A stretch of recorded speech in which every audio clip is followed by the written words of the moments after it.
Good morning everyone, welcome back to BUN online classes. हम आज class 12th में permittivity और रिलेटिव परमिटिविटी के बारे में बात करेंगे। तो बेटा परमिटिविटी क्या होती है? तो देखिए कि दो पॉइंट चार्जेस Q1 और Q2 और इनके बीच का जो डिस्टेंस है सेंटर टू सेंटर, ये R डिस्टेंस से सेपरेटेड है।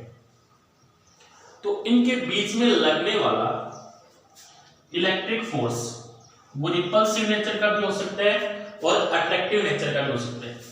क्या होता है बेटा? जो इलेक्ट्रिक फोर्स है K Q1 Q2 upon R², ये अपन ने पढ़ा। अब बेटा ये जो K है, ये K क्या है? कूलम कांस्टेंट है, जो किस पे डिपेंड करता है? मीडियम पर। Depends upon medium.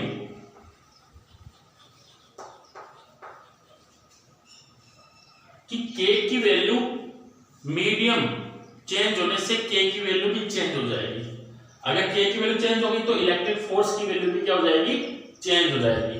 जैसे K की वैल्यू एयर में कुछ और होगी, वाटर में कुछ और होगी, है ना, ग्लास में कुछ और होगी, क्योंकि मीडियम के चेंज होने से K की वैल्यू चेंज होगी और इलेक्ट्रिक फोर्स की वैल्यू भी चेंज हो जाएगी। इसके बीच में अगर मैं कोई दूसरा मीडियम डाल दूं, अभी जैसे एयर है ना, एयर है, तो इसके अलावा मैंने ग्लास डाल दिया तो इलेक्ट्रिक फोर्स की वैल्यू क्या हो जाएगी? चेंज हो जाएगी। ठीक है। और बेटा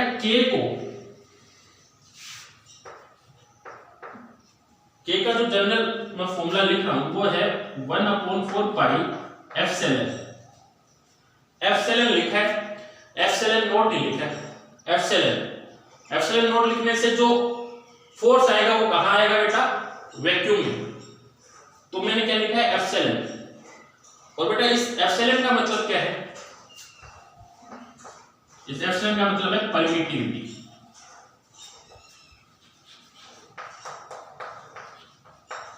परमिटिविटी ऑफ मीडियम। ठीक है। तो अब अपना जो फॉर्मूला होगा फोर्स, इलेक्ट्रिक फोर्स को क्या हो जाएगा? 1/4 pi epsilon Q1 Q2 R²। ठीक है। इस इक्वेशन में आपको दिख रहा है कि जैसे जैसे अपन मीडियम की परमिटिविटी को इंक्रीज करेंगे वैसे वैसे फोर्स की वैल्यू क्या होगी? डिक्रीज होगी। फोर्स की वैल्यू क्या होगी? डिक्रीज होगी। मतलब मीडियम की परमिटिविटी को इंक्रीज करने से फोर्स की वैल्यू डिक्रीज होगी। और मीडियम की परमिटिविटी कैसे इंक्रीज कर सकते हैं बेटा? मीडियम को ही चेंज करके। जैसे वैक्यूम है, तो वैक्यूम का मतलब कोई मीडियम नहीं, मतलब कोई पार्टिकल, कोई मॉलिक्यूल्स नहीं। अब मेरे को क्या करना है? परमिटिविटी बढ़ानी है, तो मैं बीच में क्या डाल दूं? वैक्यूम की जगह वाटर डाल दूं। तो वाटर के पास तो मॉलिक्यूल्स है, जिसकी वजह से परमिटिविटी क्या हो गई? इंक्रीज हो गई। और क्या हो गया? फोर्स क्या हो जाएगा? डिक्रीज हो जाएगा। ठीक है। अब बेटा जो ये परमिटिविटी है, इसका मतलब क्या है? परमिटिविटी बेटा मीडियम की प्रॉपर्टी है। जो परमिटिविटी है ये मीडियम की प्रॉपर्टी है। इसमें एक वर्ड आया है परमिट। मतलब परमिट का मतलब ये नहीं कि फोर्स को परमिट करना। अगर फोर्स को परमिट करता तो फोर्स की वैल्यू क्या होती बेटा? इंक्रीज होती। लेकिन हो क्या रहा है? उल्टा हो रहा है, फोर्स की वैल्यू डिक्रीज हो रही है। परमिट का मतलब है कि अपने मीडियम की स्ट्रेंथ को इंक्रीज करना, है ना। अपने मीडियम, जो मीडियम मैंने डाला है इसके अंदर, जैसे वाटर डाला, तो वो क्या करता है? परमिटिविटी एक मीडियम की प्रॉपर्टी है, वो क्या करेगा? इनके बीच में लगने वाले फोर्स को डिक्रीज करेगा। इनके बीच में लगने वाले इंटरेक्शन को, जो फील्ड है, इसको क्या करेगा? डिक्रीज करेगा। ठीक है। तो परमिटिविटी क्या है? मीडियम की प्रॉपर्टी है। अब बेटा सबसे कम परमिटिविटी किस मीडियम की होती है? वैक्यूम की। तो हम जानते हैं बेटा कि परमिटिविटी मिनिमम कहां होती है? वैक्यूम में। मिनिमम इन वैक्यूम, या वैक्यूम को अपन एयर भी लिख सकते हैं बेटा अपने कोर्स में। वैक्यूम और एयर दोनों मीडियम सेम ही है, ठीक है। या इसको अपन फ्री स्पेस भी लिख सकते हैं।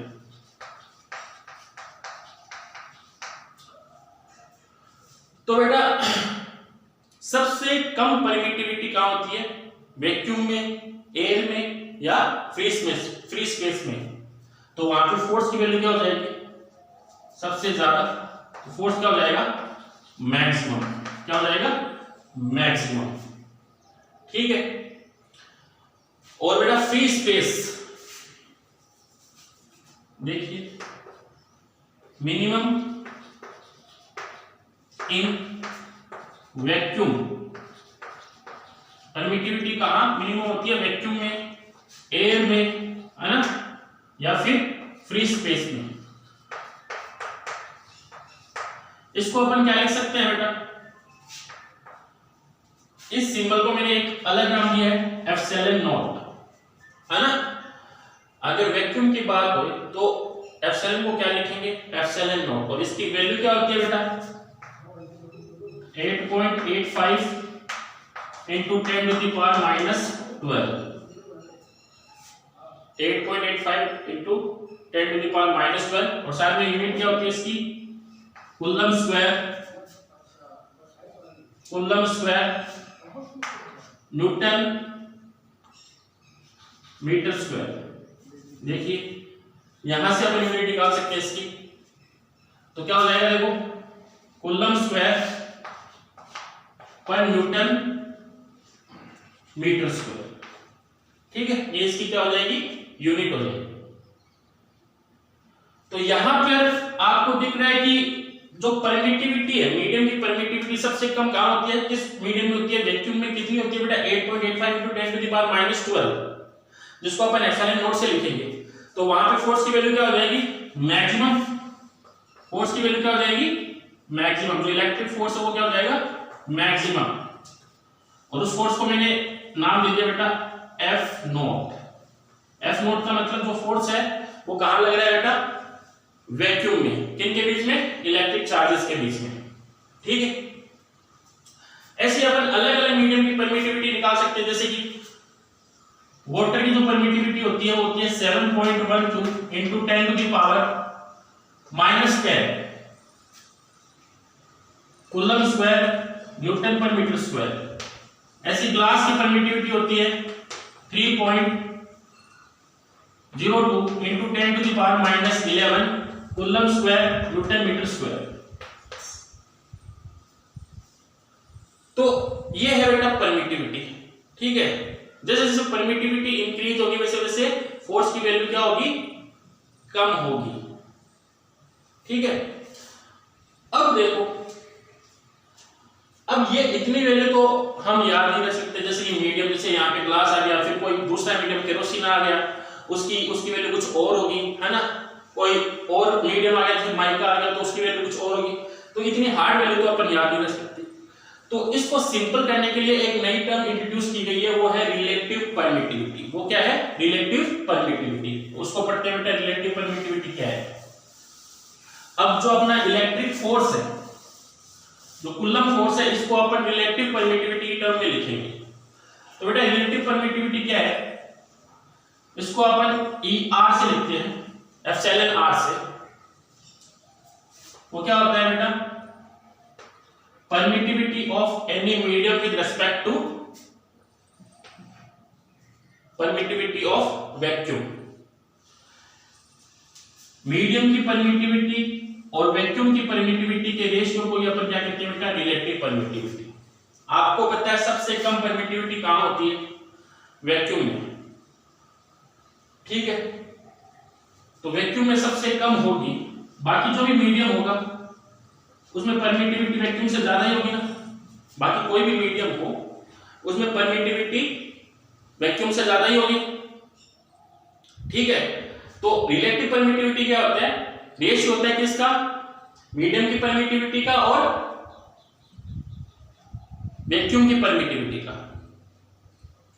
या अपन कह सकते हैं कि मीडियम की जो परमिटिविटी है वैक्यूम के कंपैरिजन में इतना गुना बढ़ गई, क्योंकि वैक्यूम में परमिटिविटी सॉरी मीडियम में परमिटिविटी ज्यादा होती है ना, तो अपन कह सकते हैं कि वैक्यूम की परमिटिविटी के कंपैरिजन में मीडियम में परमिटिविटी इतना गुना बढ़ गई, वैक्यूम से इतना गुना बढ़ गई, उसी को क्या बोला जाता है बेटा, रिलेटिव परमिटिविटी। जैसे मैं बोल दूं कि वाटर की परमिटिविटी 81 है, कितनी है, वाटर की रिलेटिव परमिटिविटी 81 है, तो अपन कह सकते हैं कि वैक्यूम की परमिटिविटी से वाटर की परमिटिविटी 81 गुना ज्यादा है, 81 गुना ज्यादा है। तो ये है रिलेटिव परमिटिविटी का मतलब। तो जैसे वाटर की परमिटिविटी मैंने बताया कितनी है, 81,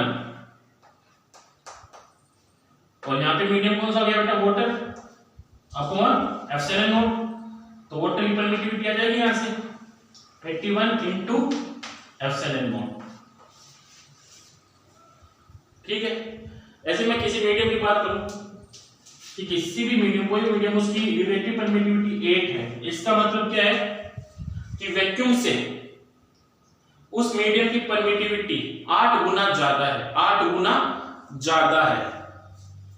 तो इसको अपन ऐसे लिख सकते हैं, तो उस मीडियम की परमिटिविटी अपने को पूछे तो इसमें रख दें ई आर की जगह 8 रख दें, और वो मीडियम, कोई भी मीडियम जिसकी रिलेटिव परमिटिविटी कितनी दे रखी हो, 8 दे रखी हो, अपॉन एप्सिलॉन नॉट, तो अपने को उस मीडियम की परमिटिविटी मिल जाएगी ना 8 इंटू एप्सिलॉन नॉट, कि वैक्यूम से कितना गुना ज्यादा है, 8 गुना ज्यादा है। और एप्सिलॉन नॉट की वैल्यू आप जानते हो कितनी होती है, 8.85 इंटू 10 टू द पावर -12। तो ये है बेटा रिलेटिव परमिटिविटी। तो रिलेटिव परमिटिविटी क्या है, मीडियम की परमिटिविटी अपॉन वैक्यूम की परमिटिविटी। ठीक है, अब इस रिलेटिव परमिटिविटी को अपन डाइलेक्ट्रिक कांस्टेंट भी कहते हैं, रिलेटिव परमिटिविटी को अपन डाइलेक्ट्रिक कांस्टेंट भी कहते हैं।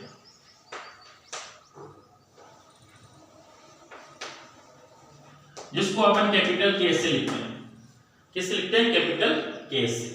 तो ये इसको अपन डाइलेक्ट्रिक कांस्टेंट भी कह सकते हैं, जिसको अपन किससे लिखेंगे बेटा, कैपिटल के से। ठीक है, देखिए बेटा, जैसे मैं वाटर की रिलेटिव परमिटिविटी की बात करूं, तो वाटर की रिलेटिव परमिटिविटी कितनी होती है, या डाइलेक्ट्रिक कांस्टेंट कितना होता है, 81। इसको अपन क्या लिख सकते हैं, कैपिटल के भी लिख सकते हैं, कितना होता है, 81।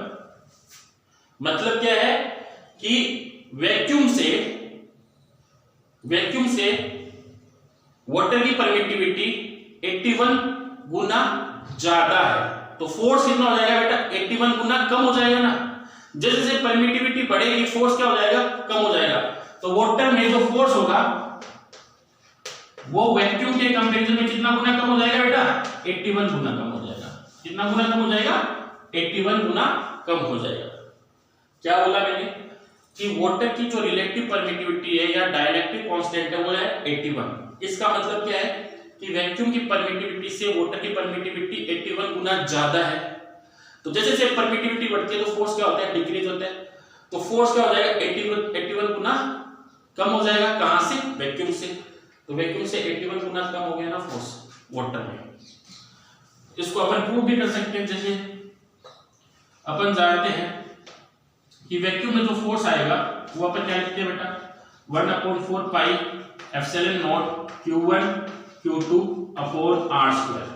दो चार्ज Q1 और Q2 उनके बीच की डिस्टेंस R है, इनके बीच में जो मीडियम है अभी क्या है, वैक्यूम, तो इनके बीच में लगने वाला फोर्स क्या होगा, 1/4 pi epsilon not Q1 Q2 upon R²। अब मैंने चार्ज को डिस्टर्ब नहीं किया और ना ही डिस्टेंस को डिस्टर्ब किया, बस मीडियम चेंज किया है। मीडियम इसके अंदर मैंने डाल दिया, कोई भी मीडियम डाल दिया तो फोर्स की वैल्यू चेंज हो जाएगी। क्यों, क्योंकि बेटा मीडियम चेंज करने से फोर्स की वैल्यू चेंज होती है। तो अब जो फोर्स है Fm वो क्या होगा, 1/4 पाई एप्सिलॉन m हो जाएगा बेटा। मीडियम की परमिटिविटी, चार्ज वही है Q1 Q2 और डिस्टेंस मैंने चेंज नहीं की, R²। ठीक है, दोनों इक्वेशन को अपन डिवाइड करें तो Q1 Q2 upon R² cancel हो गया, ये 4 पाई से 4 पाई भी कैंसिल हो जाएगा, तो जो वैल्यू आएगी F naught upon F M क्या आएगी बेटा 1 upon epsilon naught upon 1 upon epsilon M. तो F naught upon F M, ये एप्सिलॉन एम कहां चला जाएगा ऊपर और एप्सिलॉन नॉट किधर जाएगा नीचे, और इसी को क्या बोला जाता है बेटा रिलेटिव परमिटिविटी। क्या बोला जाता है रिलेटिव परमिटिविटी ईआर। ठीक है, तो यहां से बेटा एफ एम इस इक्वेशन से देखो एफ एम की वैल्यू कितनी आ जाएगी, मीडियम में जो फोर्स आएगा वो कितना आ जाएगा एफ नॉट, ये एफ एम इधर गया और ईआर डिवाइड में आ जाएगा।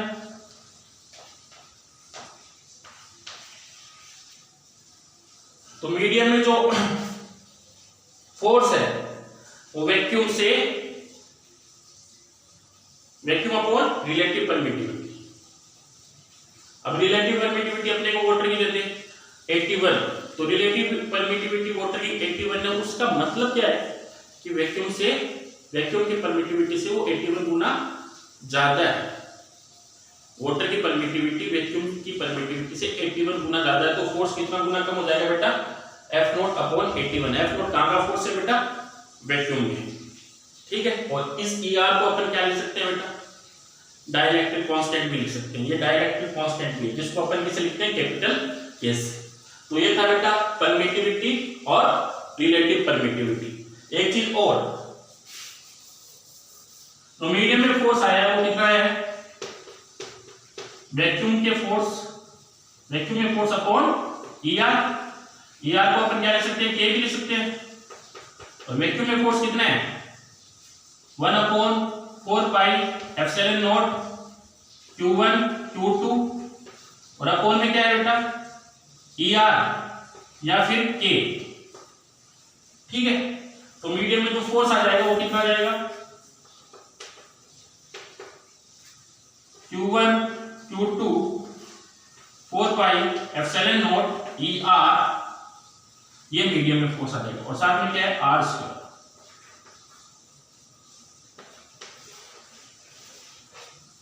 अब जैसे देखिए कि आपके दोनों चार्जेस कहां रखे हुए हैं बेटा वैक्यूम में रखे हुए हैं, तो वैक्यूम के लिए रिलेटिव परमिटिविटी की वैल्यू कितनी होती है 1 होती है। ईआर की जगह कितना रख दोगे आप 1, तो जो फोर्स आ जाएगा वो कहां जाएगा वैक्यूम। अब बोल रहे कि आपके जो दोनों चार्जेस हैं वो वाटर में रखे हुए हैं, वाटर की परमिटिविटी कितनी होती है 81, तो यहाँ पे ईआर की जगह आप कितना रख दोगे 81।